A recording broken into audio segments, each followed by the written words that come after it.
So, a Battle Spirit Saga, huh? I heard they have tournaments with cash prizes. I'd like to give it a try. I wonder if anyone I know plays it. Battle Spirit Saga? I know how to play. You do? Yep, I'll teach you. Really? Thanks. So, Battle Spirit Saga is a card game where you accumulate and use cores while sending your spirit cards to do battle with your opponent. The strategy involved with using your cores separates it from other card games. Anyway, I have a couple of demo decks used for tutorials, so let's play a game. Great. First, we'll need some of those cores I mentioned. So, this is a core. Cores start out in the void, outside the playing field. Whenever you need a new one during the game, that's where you'll grab it from. Next thing you'll need is a deck. Each deck has at least 50 cards in it. And there's 3 types of cards. Spirits that you summon to fight your opponent with, nexuses that you place on the field, and powerful magic cards with one-time use effects. So the spirits do all the fighting and the other cards support them? Yeah! And you can put up to 4 cards of the same name in your deck. Now, we'll start by shuffling each other's deck, then we'll set them in our deck areas. After that, you put 5 cores from the void into your life, and then put 3 cores and your soul core into your reserve. What's a soul core? Soul cores are different from other cores and have all sorts of effects in the game, and each player only has one. Got it. So if you knock out all your opponent's life cores, you win? Right!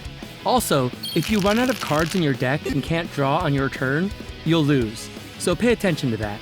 It's time to create your opening hand. Do that by drawing 4 cards from your deck. Normally, we decide who goes first at this point, but since it's your first game, you can take the first turn. Got it. After deciding who goes first, you can choose to do a mulligan. That means if you don't like your hand, you can put it back and draw again. But you can only mulligan once. This hand is mostly the same cards, so I think I'll mulligan. When you mulligan, you put your first hand on the bottom of your deck. Draw 4 new cards, then shuffle your deck again. I'm keeping my hand as it is. If you keep your opening hand, you get to draw an extra card. Really? You could have told me that earlier. My bad. Now we're ready to start. Game turns are divided into a sequence of several steps, as you can see on the left. On the left. Whoa. Each turn you'll go through every step, from the start step to the end step. There's not much to do in the start step, so on to the core step, where you put a core from the void into your reserve.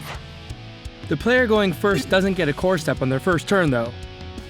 Then comes the draw step. You draw a card from the top of your deck and add it to your hand. Next up is the refresh step. Here, you move the cores that are in your trash into your reserve and refresh all your exhausted spirits. Spirits are refreshed by rotating them from horizontal to vertical, and you exhaust them by rotating them from vertical to horizontal. Remember that. Got it. But it's not like I can do any of that on the first turn, right? Right. Now we're on the main step. This is where you get to use cards from your hand, and place and swap cores around.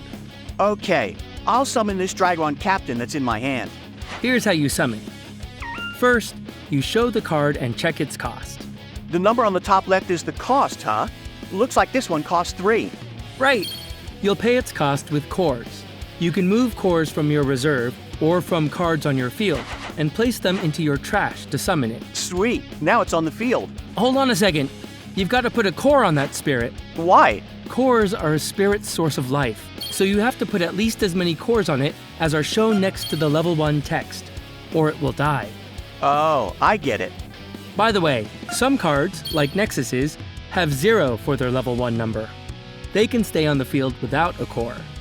You'll normally want to attack next, but the first player doesn't have an attack step on their first turn, so your Dragron's going to have to sit tight. Okay.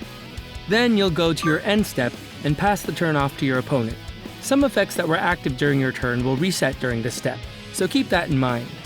All right, then I guess my turn's over. Okay, my turn. Start step. Core step. Since I'm going second, I put a core from the void into my reserve. Draw step. Not much for me to do on my first refresh step. Main step.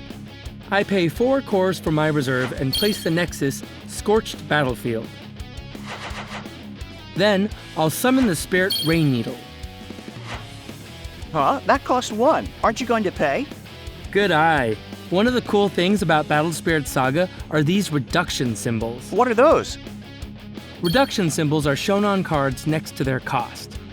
You can reduce the cost of the card you're summoning by as many matching colored symbols as you've got on your field, up to the amount of cost reduction symbols on your card. Oh, I get it.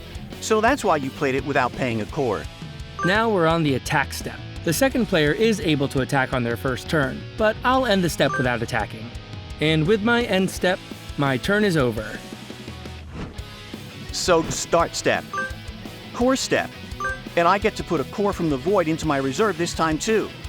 Draw step, refresh step. Any cores in my trash get returned to my reserve, right? Correct. Main step, I summon Dragno Guard. It costs 3, but since I have a red symbol on the field, I only have to pay 2 cores. Now, how about raising the spirit's level by placing cores on it? See those bits with LV written on your spirit? That shows how many levels it has. Looks like my Dragon Captain goes up to level 3, so I'll put enough cores on it to make it level 2. So what happens when you level up a spirit? First, its BP goes up with its level. BP are compared during battle, so it's a really important number. Oh, and with a higher level, sometimes your spirit will get new effects. So giving spirits cores makes them stronger, huh? Attack step. You should try attacking with your spirit this turn. To do that, exhaust it and declare you're attacking with it. I attack with Dragon Captain. If the attack goes through unblocked, you reduce your opponent's life. The player who is attacked has to move an amount of cores equal to the number of the attacking spirit symbols from their life into their reserve. Going forward, you can use those cores to pay for stuff just like any other core. So getting hit actually means you can do more things. Got it. End step. That's the end of my turn. Start step, core step, draw step, refresh step, main step. I'll summon a Dragron Captain. It costs 3, but it has 2 reduction symbols I can use, so it ends up only costing me 1 to summon it. Then I'll use the magic card, Charged Draw. You pay magic card costs like any other card. The thing is, magic cards sometimes have multiple effects, so you have to declare which effect you'll use. This time, I'll be using the main effect at the top. Effects listed with this icon next to them can be used during your main step.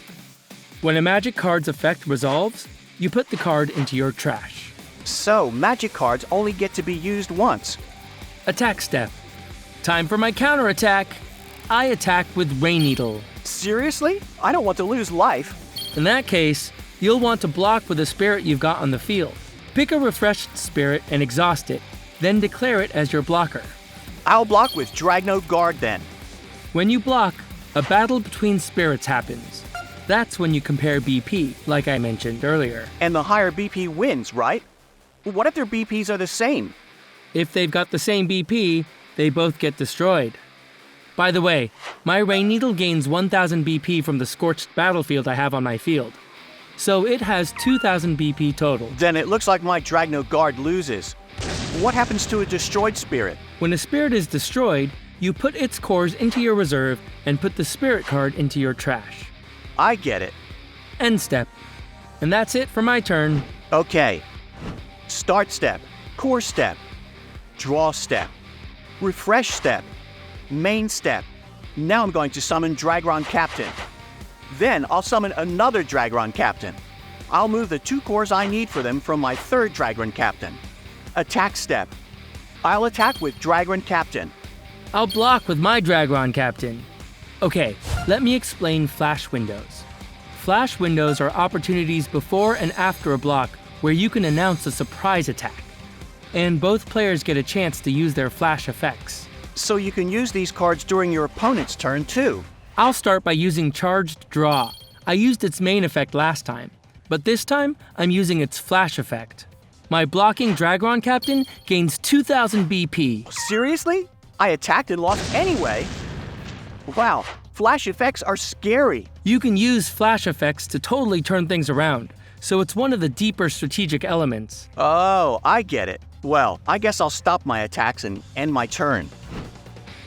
Start step, core step, draw step, refresh step, main step.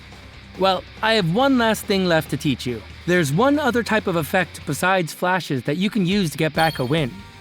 Burst. Now I'm perfectly set up. So that card you set face down is a burst card? Yeah, that's right. You can place one burst card face down from your hand onto the burst area in front of your life during your turn. And how do you use that card? Oh, you'll find out soon enough. Uh-oh. Next, I'll summon 4 Dragno guards. That's a lot. But I've got enough of my own to block them. So I think I can manage. Attack step. I attack with Rain Needle. Are you going to use any flash effects? Nope. Me neither. If neither of us use a flash, it's time for you to declare a block. Then I'll block with Dragon Captain. There's a second flash window after blocking, so let's settle that. I won't use a flash effect. Me neither. All right. My Dragon Captain has higher BP, so I win the battle. And now I activate my burst card. You what? So, burst cards get activated when their conditions are met. This card's condition is when opponent destroys your spirit. And since you destroyed my spirit, I get to use it. You can use burst cards without paying their costs, so that gives them a huge strategic significance. Anyway, I use my burst effect to destroy your Dragron Captain. Wow. So they require certain conditions to be met, but you don't have to pay to activate them. Burst cards are pretty strong. I think I've got this in the bag if I attack with my entire field. And I don't have any flash cards, so I lose. Oh, that's no fair. You should have explained stuff before you used it on me. Oh? Want to play again? After learning all the steps with that demo deck, you should be able to pick up one of the starter decks and play right away. Battling with cores seemed pretty simple on the surface, but when you start upping your opponent with flash effects and those burst cards, the game starts to get really deep. I can't wait to show others how to play. Yeah, let's all start playing Battle Spirit Saga and enter that tournament.